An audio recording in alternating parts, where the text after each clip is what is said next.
I think we can start. Let me share my screen.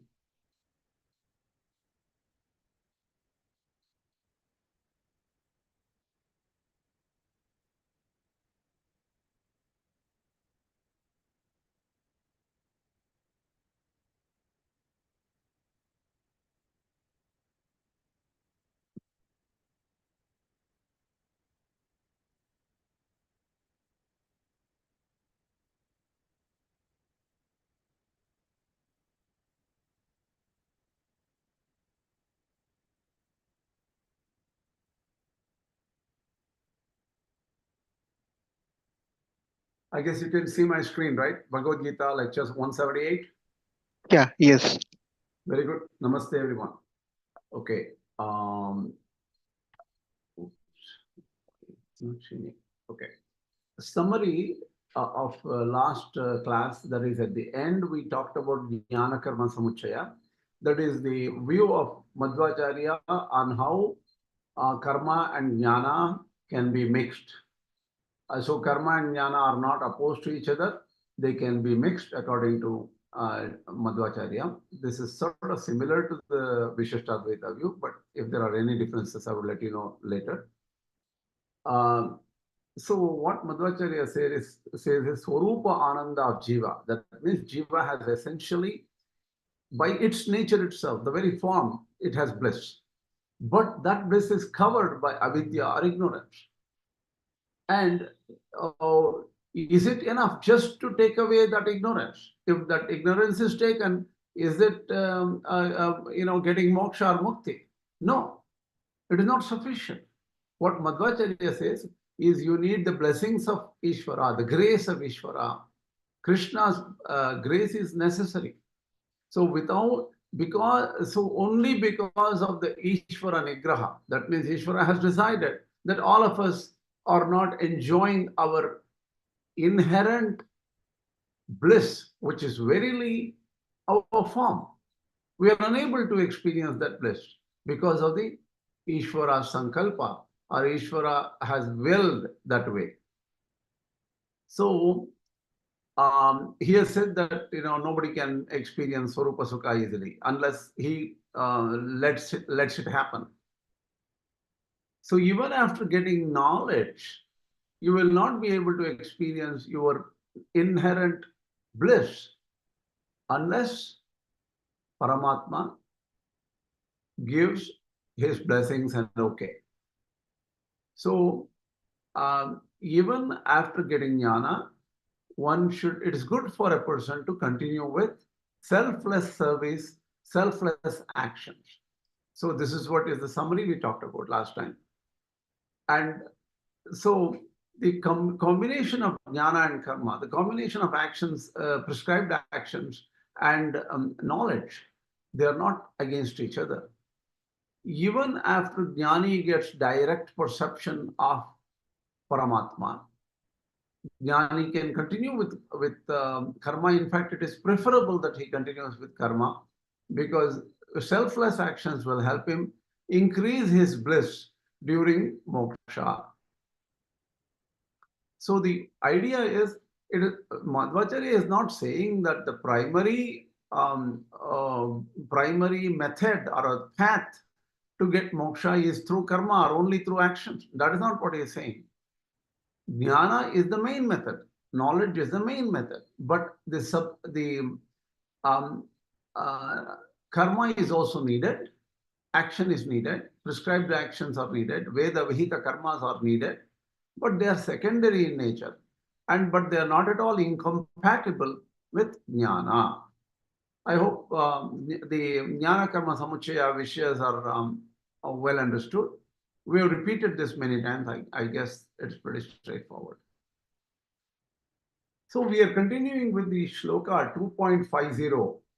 And unfortunately, due to less time I had to prepare, I will only probably explain a few more details about the shloka or the Madhvācārya on the shloka 2.50. Hopefully this is of value. So this class would be probably less than an hour. not a extended class this time. So the main purpose of the explanations given here by Madhvācārya is to emphasize that no matter what some Shrutis and some statements in the Vedas say about the state of Moksha, that in Moksha the Jiva becomes one with Brahman, and similar, some statements may come like that. But these statements do not mean complete identity or aikya between the Jiva who has attained Moksha. And in the state of Moksha, complete identity is denied. And that should not be mistaken at any case. So this is, so one has to study the Puranas, Mahabharata, Itihasas, and Vedas properly and understand this clear distinction in Moksha. Well, that's his idea. And the uniqueness about Madhvācārya is he brings in a lot of statements from other Puranas, Itihasas, Naradiya Purana, and many other works. And he says that that is the tradition, because Itihasa Puranabhyam Vedam Tam Upabrahmayet.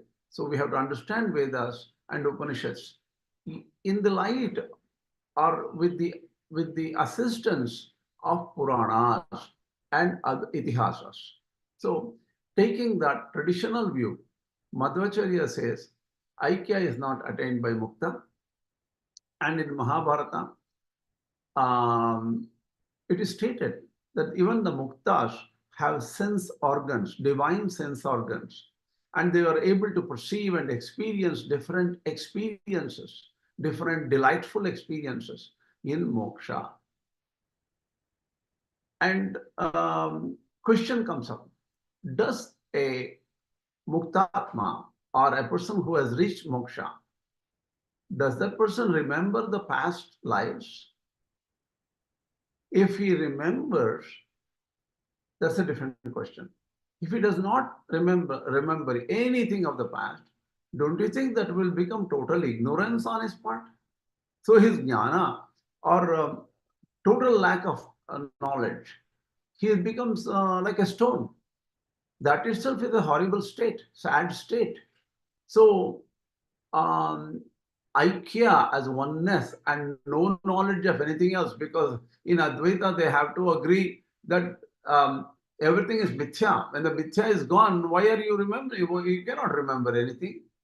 You cannot remember any past life because all of them never existed to start with. So in that state, it will become total ignorance of any experiences in the past. And that becomes probably a sad state of ignorance. So on the other hand, if you assume or if you agree that a person who attains moksha has the knowledge of the past,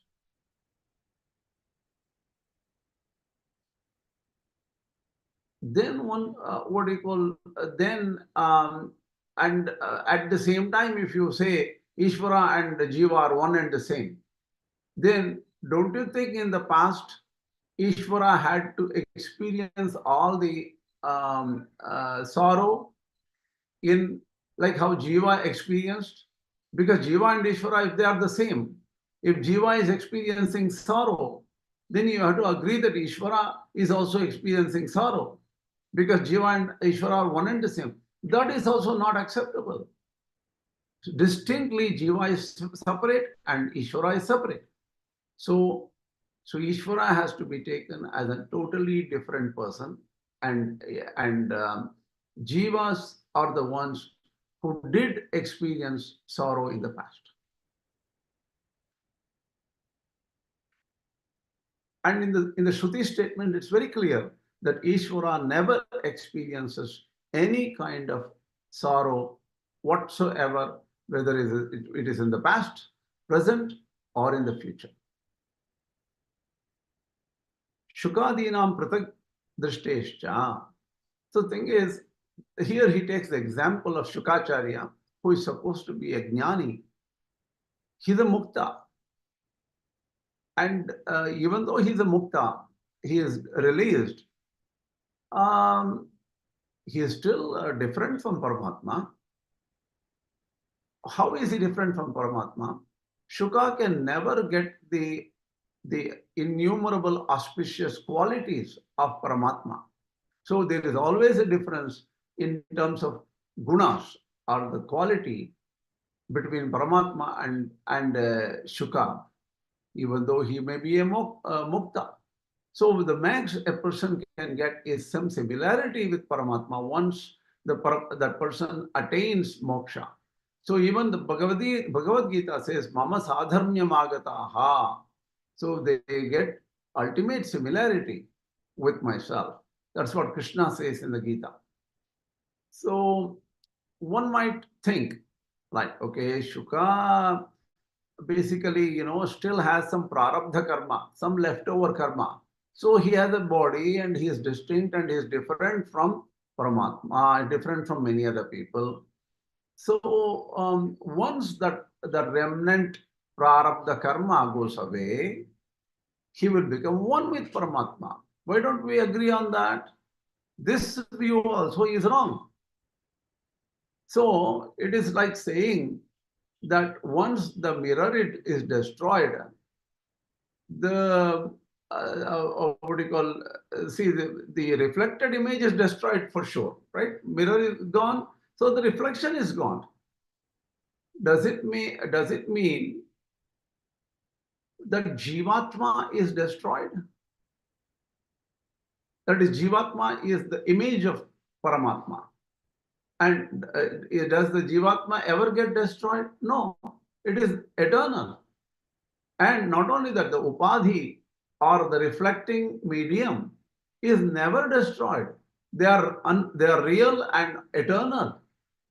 So in the case of Madhvācārya's view of Bimba-Pratibimba, which is very dear to him, but the Bimba is object and its reflection.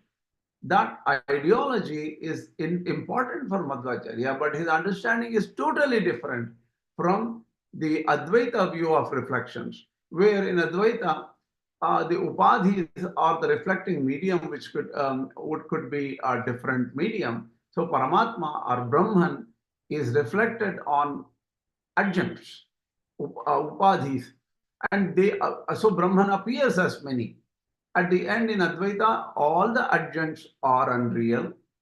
The reflections are unreal. So there is nothing real other than Brahman. That is the view of Advaita. But Madhvācārya says the reflecting medium is eternal. The reflections are eternal. So we take a totally different view of this analogy. And even if there are statements about rupam prati rupo babhuva, all these Vedic statements which talk about reflection, that idea should be understood in a very different way.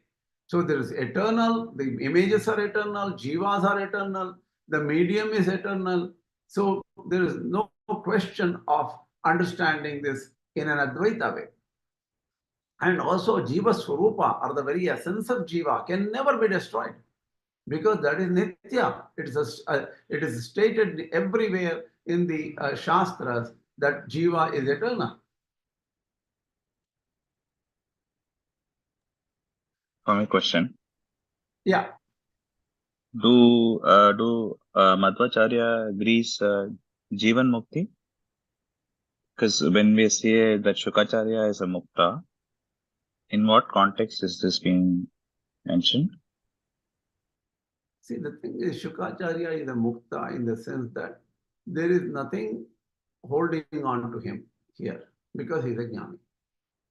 Okay. And he accepts Jivan Mukta Dasha. Jivan Mukta Dasha means, yes, he has hardly anything which is binding him. And what Madhvācārya is saying is, you can accept Jivan Mukta Dasha of some kind, that he so Shuka is appearing in front of the Parikshit Raja. He talked about Bhagavata to Parikshit Raja and all those things. All these things can be accepted. And he can be said as practically released, because the body is of not binding to him. Body is not giving him any ajnana. He has mastered everything. And this whole body is waiting to fall away, waiting to be to just it will fall away, and then he pretty much even here is in the state of moksha, right? That is all acceptable to Madhvācārya, but he says that that is not the real moksha. The real moksha is once Shuka leaves the body and goes to a state of moksha where he is very close and he is in the Vaikuṇṭha, and but still he is experiencing divine līlās of Paramatma in Vaikuṇṭha eternally. So there is there is Madhvācārya. The Jivan Mukti Dasha is not like the Advaita Jivan Mukti Dasha. There is a difference. And this will become clearer as we go further. Don't worry about this question for now. I just gave you a simple answer. But these are all explained even further in this particular section. Okay?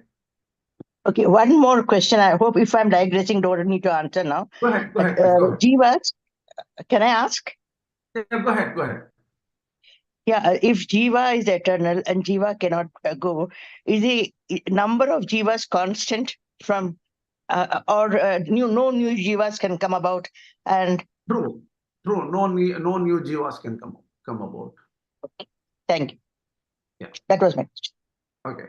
If you say, I'm continuing now. If you say naturally Ishvara and Jiva are one, that is Jiva and Ishvara are one and the same naturally, that is the original position. Suppose you say, and only due to adjuncts. Adjuncts means, just a second.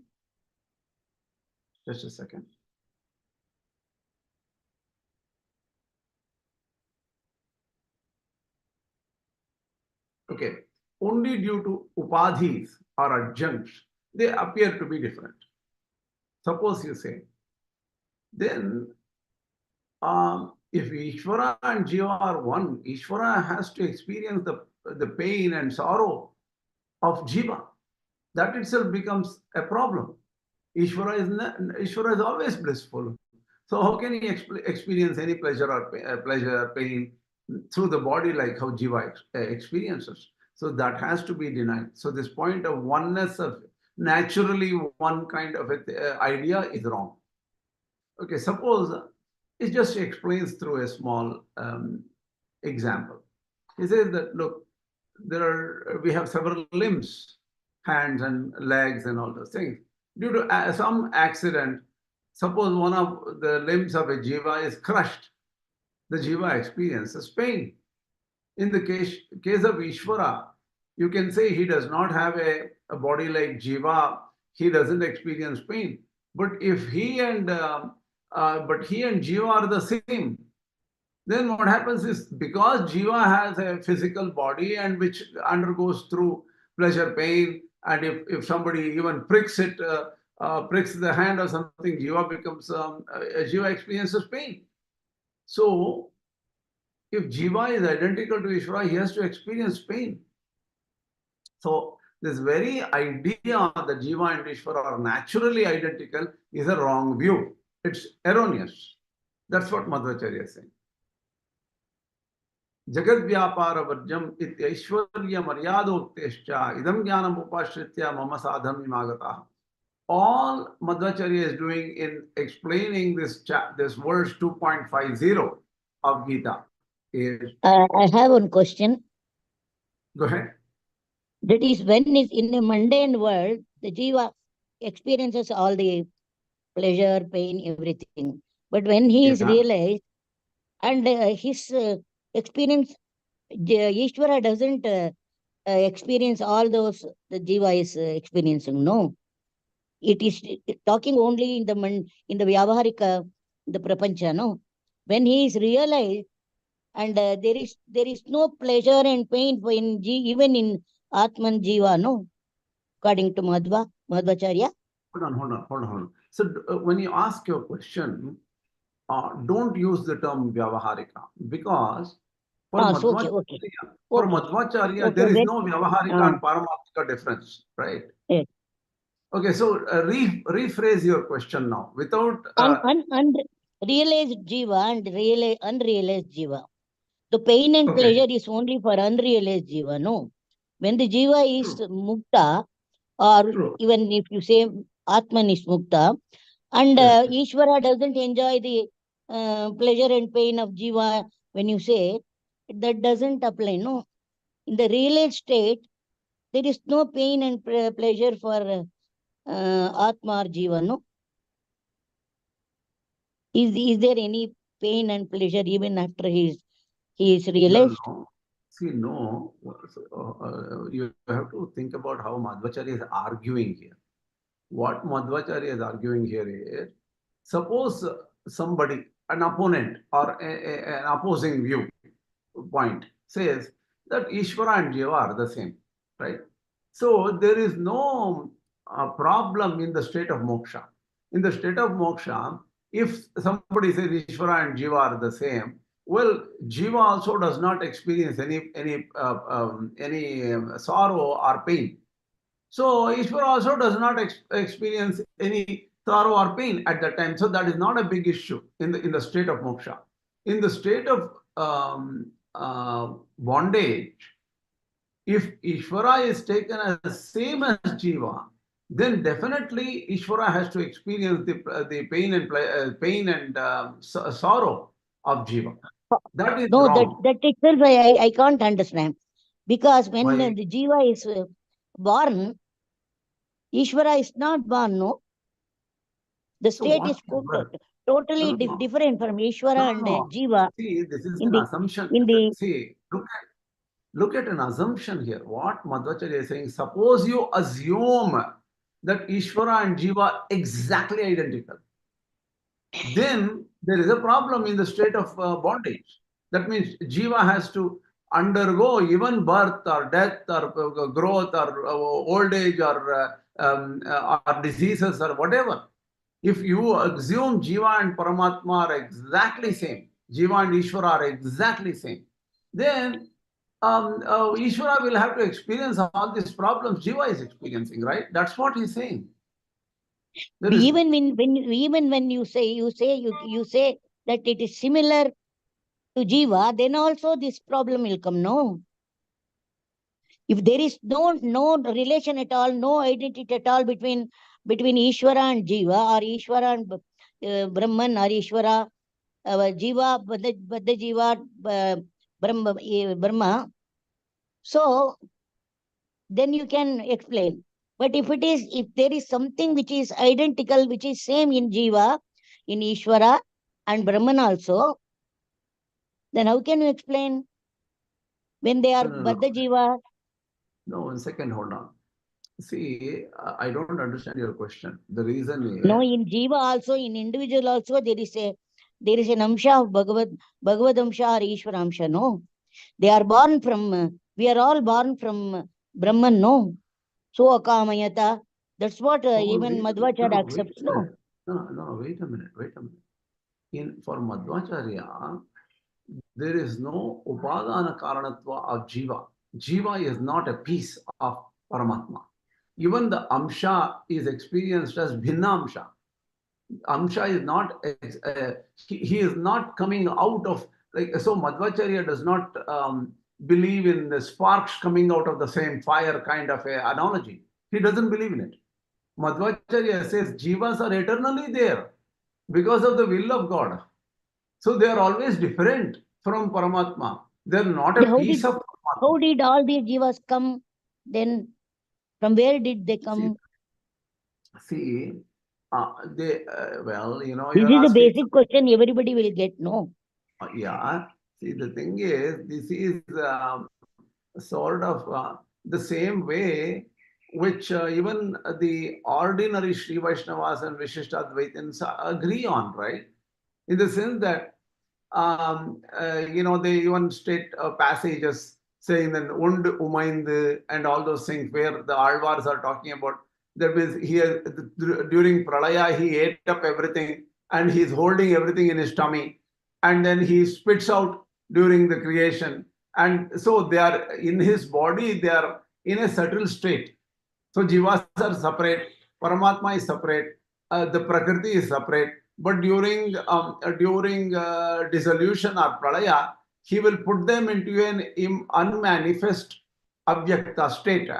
But in the creation, he will spit out and make them manifest. So the separation is constant according to Advaita. And even some of the Vishishtadvaitins think that their view also is exactly identical to Madhva view here. There is a difference, but we will go through the difference later. Let us not confuse for now. But for Madhvācārya, Sarvada, in the past, in the present, in the future. 1 minute. That means that like Paramatma or God or whatever you say, and Jivas are also permanent. There is no relationship between Brahman or Ishvara and Jivas. Is it that? No. Don't say there is no relationship.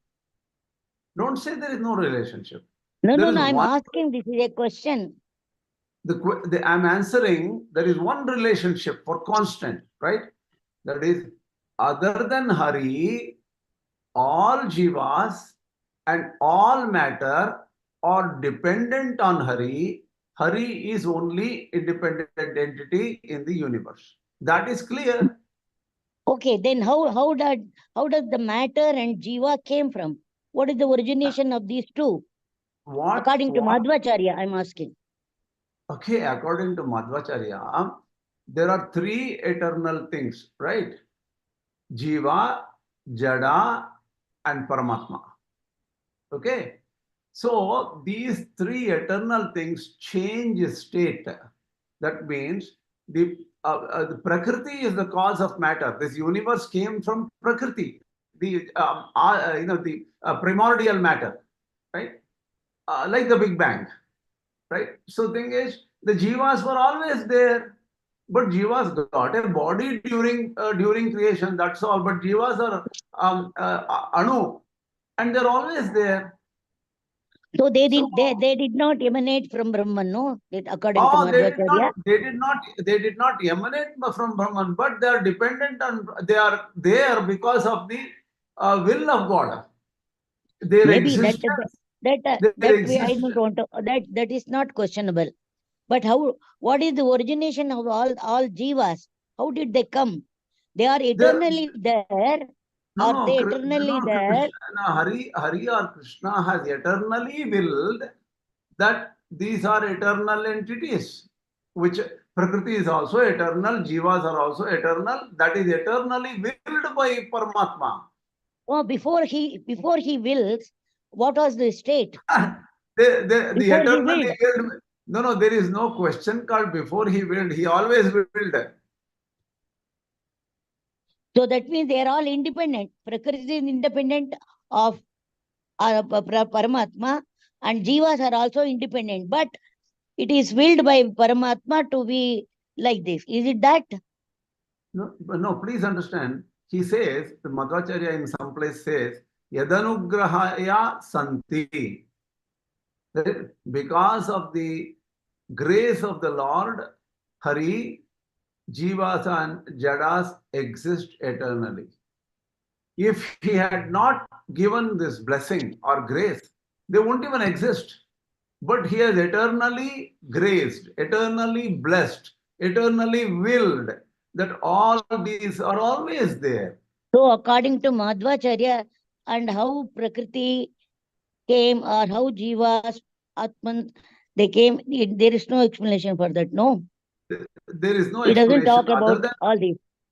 There is the Upadana Karanatva or material causality is not accepted in Madhvācārya. That question also doesn't come up. But my question, that is, Jivas, they are as permanent as Paramatma. Is it that? True. Yes, true. Only thing is they are not independent. They are totally dependent in every way. Who caused that thing to happen? They are independent. They are not dependent. They are always dependent. They are not independent. whose will it is? God's will, no. Paramatma's will, Hari's no. will only. Hari's will only. Yes. So Hari is the ultimate cause, no. Then Hari is not material cause, no. Madhvācārya should have an explanation for how all the Jivas originally in the first thing started. How Prakriti, and did Prakriti came first, or did Jiva came first, or did Paramatma came first? Is there any explanation according to Madhvācārya? Madhvācārya says this: what came first is not a question at all, because eternal. There was no question. There was no time where they were not there. So the question of when did it come does not even occur, because the time is the eternal. Jiva, Kala, everything is eternal. So Jivas are always there, but they may be in a state of dissolution or in state of creation. That's all.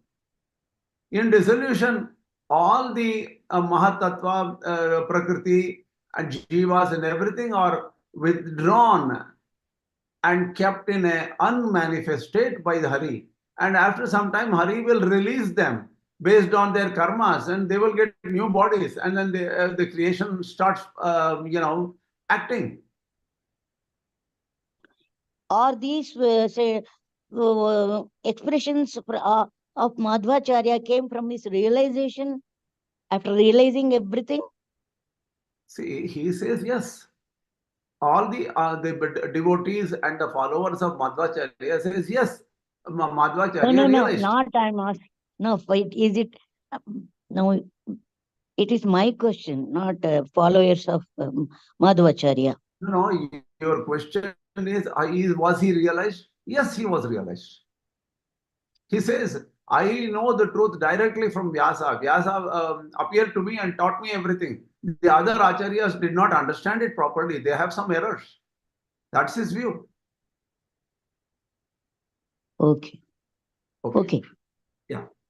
Good question. They are valid questions. Very good questions. But, so people have to see, theoretically, rationally, we cannot understand the dependence and eternality properly. It is a paining question from my heart. Not question, not from the question point of view. I'm feeling pain. You honestly have this problem, and that is good, valid questions. But the problem is, rationally, the way, the thing is, the very fact of infinity and eternality is not understandable by our finite mind, right? That's true. And they will just take some verses from the Upanishads or some Vedas and say they are eternal. Nothing is understandable by reason only. That I agree. Exactly. See, what Madhvācārya says is, it is very clear in the Bhagavad-Gītā. He says, Prakritim Purusham Chaiva Vidyanadi Ubhavapi. Right? Prakriti and Purusha are anadi, without beginning. Similar to Hari. So what happens? They will just take this statement. They will, you see, Madhvācārya takes pains in. Let me explain to you a couple of things. It's very, very important. Okay, your questions are very fundamental. I asked these questions to our Guru K.S.V. Swami. K.S.V. Swami says, for Madhvācārya, Bhakti is predominant. He says, there is no point in analyzing material causality of this universe. That is a pointless experience, because what is important in life is Bhakti only. Why? Krishna says,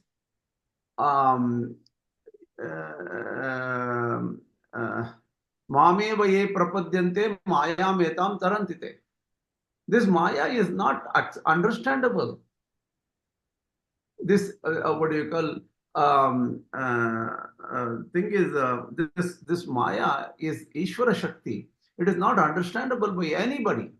So only a person who surrenders to Krishna will understand Maya, and he will let the Maya go. So it is his power. Daivi yesha gunamayi mama maya duratya. That means this divine universe of matter and Maya is my power. And only when somebody surrenders to me, I will release them out of Maya. Otherwise, they will never understand this Maya. How to get out? Why are they stuck? Even people like Narada are confused. Or what to talk about ordinary people who don't even know how to meditate. That's one point. The second point, what he says is, Bhaktya mam abhijanati yavan yaschasmi tattvataha tato me tattvato jñātva vishate tadanantaram. This is the 18th chapter verse. It's a beautiful verse. He says, Krishna says, Bhaktya mam abhijanati. You will never know me if you don't have bhakti. First thing you need to have is bhakti, devotion. If you don't have devotion, you will never understand who I am. So, for getting knowledge of Brahman, knowledge of Krishna, knowledge of Hari, knowledge of Vishnu, you need bhakti. That is the first requirement.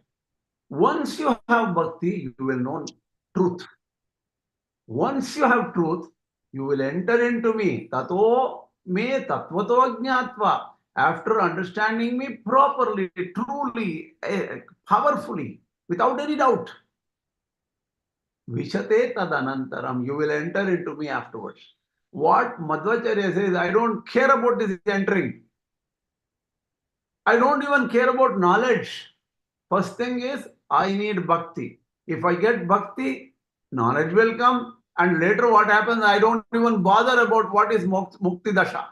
In mukti dasha, I would rather be happy to say that in moksha there is no identity, there is no becoming one, there is always separate. I am happy with that view because I want to promote bhakti, because bhakti is required for everything you ever want in your life.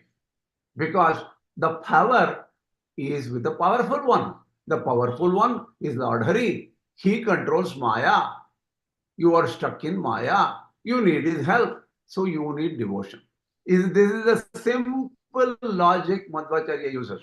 And he says 99% of the people don't know how to deal with identity or oneness. They don't even understand what is identity or oneness. Even the so-called once what happened was very educated people, very knowledgeable people from Ramakrishna mission in Mysore once invited Sri Kesvi Swami to talk about Vishishta-Advaita and Advaita and all. Kesvi Swami came to the meeting and addressed all the Swamijis and very educated people. It was a small gathering, maybe 20-30 people. They are all senior Swamijis of Ramakrishna Math. There are 3,000 Swamis in Ramakrishna Math, so obviously 20-30 would have gathered there. Then he asked all the people, you don't have any doubts about Advaita, right? You know that Jagat is Mithya, right? You know that Brahma is Satya, right? There is only one truth, that is Brahman. Everything else is false.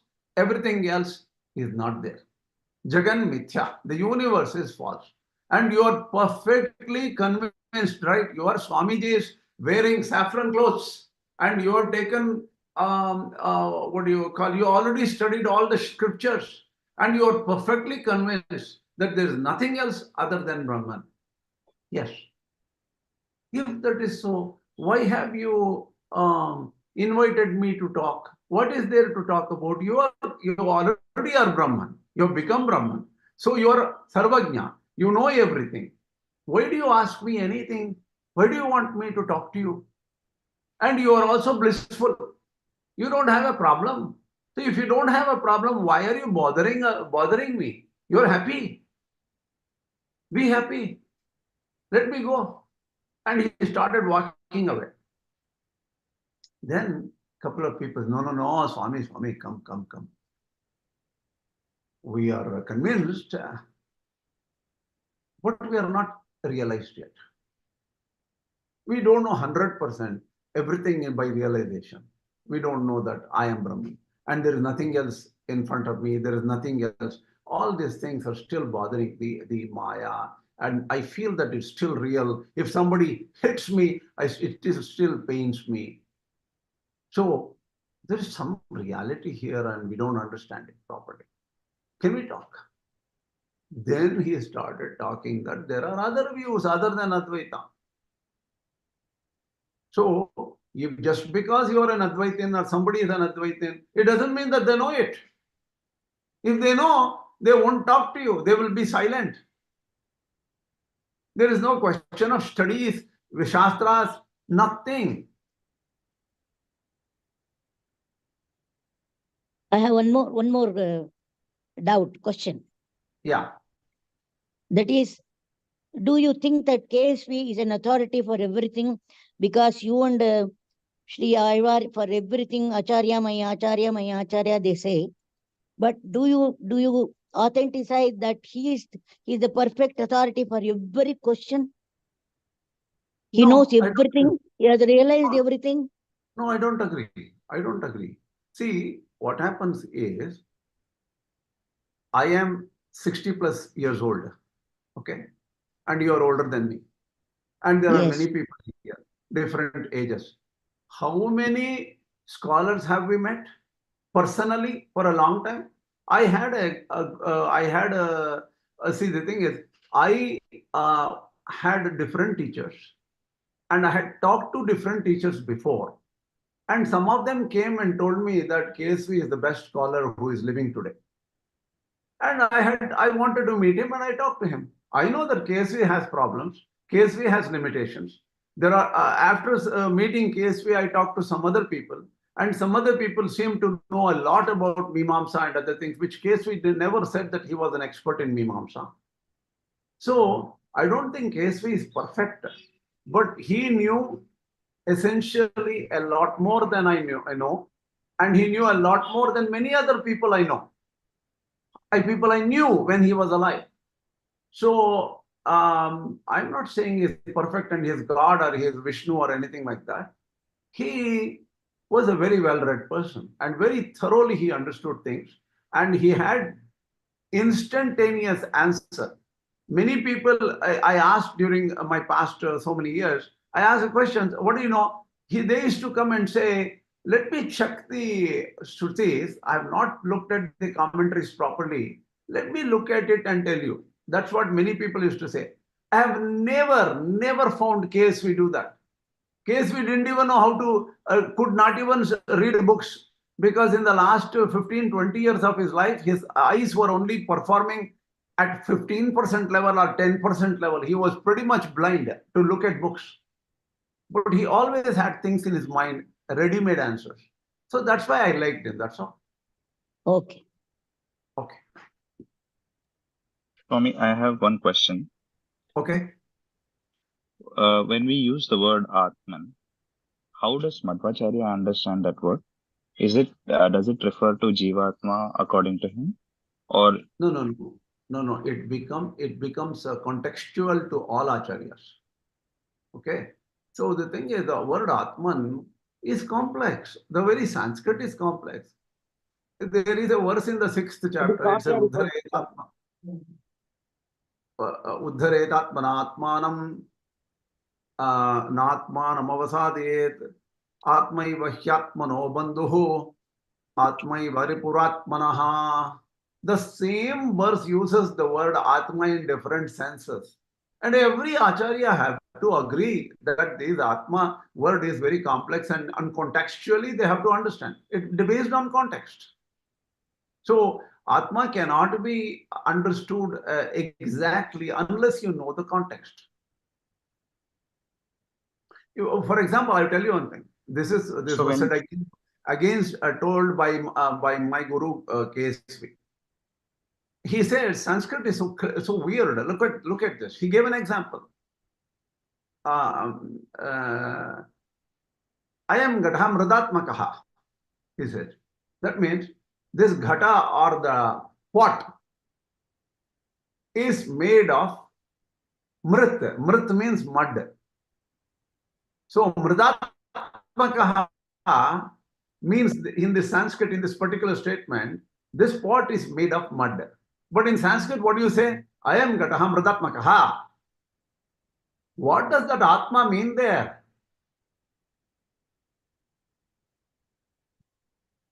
It is not Jivatma or Paramatma or anything like that. It is just that mud is what is there in the form of pot. Similarly, the word Atma is very difficult to understand. Your Adhyatma, when you say Adibhutika, Adidevika, Adhyatmika, they say Adhyatmika is referring to self, referring to this body. In fact, Adhyatmika, they're referring to the body. Adibhutika is referring to the physical world. Adidevika is reference to the devatas. So the thing is, Adidevika is something like unnatural, in the sense that a big volcano erupts or a big earthquake happens. That becomes Adibhutika, Adidevika. So the words are very complex when you look at Sanskrit. Everybody thinks that I can write a translation of Sanskrit. Any passage you give me, I will write translation in English. That just doesn't work. The word Atma is not translatable to English.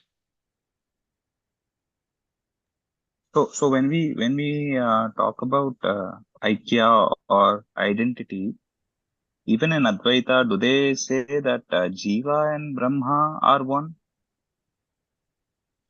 See, it's a good Because question. that's what Madhvācārya is refuting here, right? That they say this and that is incorrect. But do they actually say that? Don't they say that Jiva is... No, think from a different perspective now. See, whether it is Madhvācārya or whether it is Vedanteshika Ramanujacharya or somebody, what they say, they don't want to assume what Advaita feels. What they say is, Advaitin, if you think Jiva and Īśvara are exactly identical, these are the problems. If you think they are not identical, there is something else. So they only take if statements. That means they're all logical people. They don't want to assume the idea of Advaitin. Just because you say Advaitin, does it mean same kind of people? Yeah, I understand now. So it's not for example, there is really denying... It's not really denying the concept of Advaita, but just the misunderstandings of Advaita, is it? Correct. Yeah, Even if I say Advaitin, does it mean the same exact? All Advaitins are identical. They have perfectly the same idea of philosophy. Do you agree with that? No. Even Shankaracharya and Madhusudana Saraswati, who are great teachers of Advaita, differ from each other. They don't have the same idea. So Advaita is, that is why na amulam atra likhyate, some people say, right? You should always refer to the exact statement of that particular Acharya. Shankara Bhashya, if you take that particular verse of Bhagavad-Gītā, you understand what Shankaracharya says, go with it. Even Shankaracharya changes his views so many times. He initially says, Jiva is something there. And he even agrees when somebody dies, the Jiva goes to the next body. He agrees. And Jiva is one which is constant, and different bodies come to the Jiva. He agrees. But when you say, what is this Jiva? He is there. No. People there is nothing called Jiva. They are all based on the adjuncts or upadhis. They are talking about Jiva. Manah, prana, indriya are all adjuncts. Based on that, oh, there is a Jiva, they say. Really speaking, there is no Jiva. The Jiva is only Atman, and there is nothing else. The upadhis also don't exist. Body, mind, intellect, really at the end, they're not there. They are only upadhis. Once you realize, you know that Jiva is nothing but Īśvara. And then once you know that Īśvara is not an Īśvara or a controller, he is not even a Sakshi. He says, oh, we can assume that he is a Sakshi or witness. Then he says, he is not even a witness because there is nothing else to witness. So it all he takes from stage to stage to stage to explain Advaita concept using Bhagavad-Gītā or any Shastra for that matter. So these words don't mean exactly what they mean. You have to go into context. Okay? Thank you. Okay. All right. So Madhvācārya continues his argument. Jagadvyaparavarjam ityaishvarya maryadoktescha. So the thing is, Jiva will never get, in the Brahma Sutras at the end, last few sutras, they say, at the end they say, the Jiva will never have the power to become the controller of the universe or activities of the universe like creation, destruction and all. Jiva will never do it. Okay. So there is a difference said at the end. The Jiva is not identical to Paramatma, and that is clear from the Brahma Sutras. That is what Madhvācārya is saying. He also says from the Gita, idam jnanam upashritya mama sadhamyam agataha. That means, having attained this knowledge, the Jivas have become similar to me in Moksha. Sadharmya is similar. So these two goes against the idea of aikya. That's what Madhvācārya is saying. Upadhinesha nashe nashacha pratibimbasya nacha ekibhutasya pratajnane manam pashyamaha. What he's saying here is, look at the bucket of water. You see the reflection of sun there. Right? When upadhi is destroyed, what happens? Upadhi is destroyed means, say the water spills off or the water dries up within a day. You leave the bucket of water like that for 1 day or 2 days, the whole water may evaporate on a very powerful sunny day, right? The next day you come and see there is no water. If there is no water, there is no reflection. Does it mean that the reflection is destroyed in a way? The reflection goes away. Should you say there is aikya, or the reflection and the sun are one? How can it be? The reflection is a reflection, which is just a reflecting medium. It is like an appearance of that, but it is not the same as sun. Why do you say aikya? Suppose I say I picture of a lion. Then say, does the lion scare you like the real lion? So the picture of lion is not exactly identical to lion. So even when you say Shukam Maharshi, when the upadhis goes away, he is a jnani, but he still have some kind of a prarabdha karma. When the prarabdha karma goes away, he will become Brahman. That is not acceptable. Upadhis goes away, he does not have to become identical to Brahman at all. The reflection will go away, fine. But in the case of reflection, the Shastras say the upadhis will never go. There is something called as swarupendriya. That's what Madhvācārya's theory is. Even in Moksha, how can a Jivatma experience the pleasure and the pleasure of the līlās of Bhagavan? They say constantly in Goloka Vrindavana, they talk about Krishna's pastimes, and the Jivas the muktās experience these pastimes constantly, and their bliss will be increasing constantly. So there is an anubhava there. So for the anubhava, you need indriyas. They are divine indriyas, which are swarupendriyas. Divine manas, which are swarupa manas. They're all there. The 16 kalas are still there in the moksha, according to Madhvācārya. So, and one more thing. Suppose you say Jiva and Īśvara are identically same. How can they be different just because of upadhis? They can't be. If Jiva and Īśvara are one only, you cannot have different images, different types of images of one object. So that's also wrong. So what Madhvācārya is trying to say is giving logical view of the different references from the Puranas and Upanishads also. So, anena rupena cha bheda bhava. You cannot say in one form Īśvara experiences pleasure. That is, in his original form of Īśvara, he experiences pleasure. In a different form, in a Jiva form, he experiences pain. This is absurd. That you cannot agree. This is against the Shrutis also. Because she says, yes, sarvajña sarvapita yasya jnānamayam tapaha. He is always knowledgeable. He is always eternal and all those things. Swabhaviki, Jnana Bala Vikriyacha, that means he is natural, his power and knowledge and everything, his bliss and everything is natural. Satyam Jnanam Anantam Brahma, Anandam Brahmeti Vyajanat. That means he is always blissful. He can't be not blissful in a different form. He's just using logic here, right? And using statements to support his views. Nacha Pratibimbasya Bimba-Ikyam Loke Pashyamaha Upadinashem Manam Va Magnasi hi pare ajñāne iti dukkhatmakatvat uktescha. We already talked about this. He gave proofs that if water evaporates away, the image will not become one with the Surya. Surya is always burning. Image is not burning.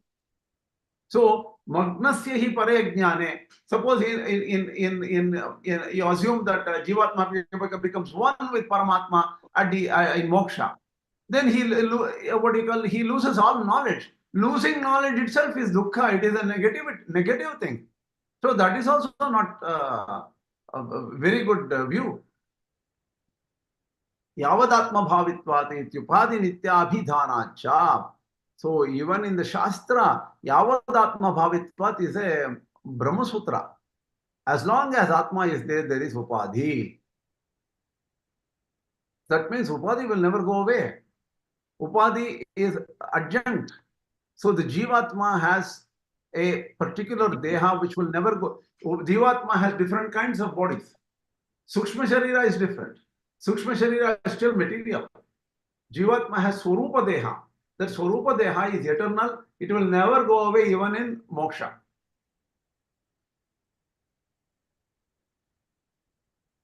And when you say lion, this is a lion. Just looking at a picture, if you say this is a lion, it is a upacharika. It is just language usage. It is not true. One more question. In Gita, Mamai Vamsho Jīva-Bhūte Jīva-Bhūta Sanatana. There is a statement. What is the explanation of Madhvācārya for this? See, if I remember right, that is actually Mamai Vamsham Jīva-Loke Jīva-Bhūta Sanatana. Manashashtan Indriyane Prakritisane Kashiti. See, that comes in the later chapter, somewhere beyond 12th, right? And I don't remember exactly which chapter. So there, if I remember what Madhvācārya told there, I don't remember perfectly, but I can just say roughly. He takes it as bhinna amsha. Amsha is not dissimilar, separate amsha, he said. How can a bhinnamsha exist? How can it be a bhinnamsha from me? If it is an amsha of me, it will never be a bhinnamsha. Okay, why don't we do one thing? It will be a swagata amsha. True. I agree with you. What I can tell you is, why don't I look at that particular shloka of Madhvācārya and explain next time? Because Thank you. I don't remember the Madhvācārya right at this point. I'm sure they take a long. See, what is at the end of the day, I can tell you, Madhvācārya escapes from that problem in some way. He doesn't want to agree with what you agree. He doesn't want to agree that Jiva is a piece of the Paramatma. He does not just even though Amsha in the Bhagavad-Gītā is only mentioned as the word Amsha, right? Really speaking, the true powerful statement in the Upanishad is Yatha Sudhiptat Pavakat Vishpulingaha Sahasrashaha Prabhavante Sarupaha, right? Tathaksharat, that is the Mundaka Upanishad or something. Like how the sparks come out of a single burning. Mundaka. It is from Mundaka. That is a really powerful statement. We need to look at Madhvācārya and Mundaka Upanishad. And we also should look at the Amsha explanation of Madhvācārya there in the Bhagavad-Gītā. When you look at both of them, you have to understand how Madhvācārya understands it. So obviously he wants to deny. He doesn't want to agree with, he simply refuses to agree with the material causality or upadana karanatva. He just throws it away. He said that is useless for me. I don't want to even think of it.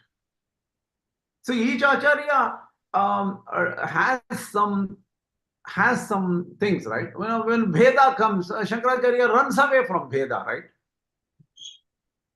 Mama Sadharma Magata, he doesn't like. Sadharma, Paramam Samyam Upaiti, he does not say Samya should not be there. Paramam Samyam Aikyameva. For Shankaracharya, Paramam Samyam is not similarity, is one only. So the thing is, each Acharya has some way of restricting the meanings of some words or changing the meanings of some words. That's interpretation, because interpretation is from language. Just because you read Bhagavad-Gītā, you will get realization of Krishna. Just because you read all the Upanishads, you will become Brahman. You will get realization of Brahman. No, this is only textual, right? It is initial understanding. Then Shravana, Manana, Nididhyasana, afterwards, there is so many stages. So text is only one way of looking at it. I don't think text is the final answer to everybody. Some people think, Yes, oh, that this is is true. a big jnani. He studied all the Upanishads, all the Bhashyas and all. He's a big jnani. Does it mean that he has Brahma Jnana and experiences Brahma Jnana, is blissful all the time? Text is only a guidance. That's all. That's all. Okay. So, continuing here, what time is it right now? It is 7:58, 8 o'clock already. Oh, it is, we already finished a lot of time. I don't know how we lost so much time. We're beyond an hour now. Let me finish one or two small slides and finish it right here. Hence, Narada has stated in somewhere that he has seen muktās different from Hari, different from here. Muktās floating around somewhere in Vaikuṇṭha as different from Hari. Mukta Paramatma Veda is said in different shakhas of the Vedas. In the different shakhas of the Vedas, Mukta and Paramatma are said to be different. Even this says, Sada Pashyanti Suryaha. So Nityasuris who are always there in the Vaikuṇṭha, they always constantly see Paramatma. That means Paramatma should be different. So, however you want to understand in different shakhas of the Vedas, the Bheda or difference between Jiva and Paramatma is very clear.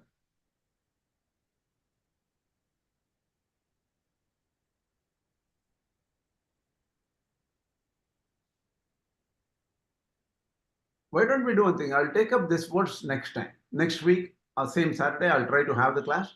I'll finish up this 250 and go further, because this becomes more complicated. This whole thing becomes now Yathodakam Shuddhe Shuddham, and that is a verse from the Upanishad.